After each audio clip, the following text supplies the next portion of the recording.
Hello and welcome to my channel. This is How to Scholar. Okay, so today we'll be looking at statement of results replacement query.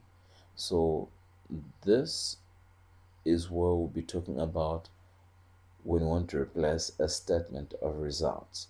So a statement of results is the slip that in the old days, I'll just say before the online system of requesting for results came, there was it was more like a slip that was being printed.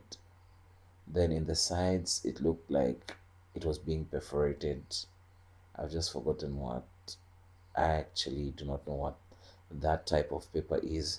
So it would be like a long sheet of paper where once it's printed, they'll just, so it's more like got, it's perforated. It's easy to like detach it from the whole lot of paper.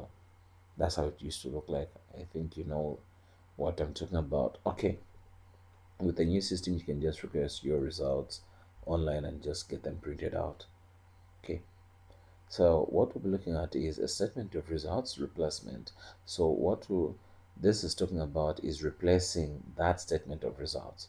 So these are the requirements. You need an affidavit, a police report, and after the query is approved, a candidate is required to pay 200 kwacha for processing.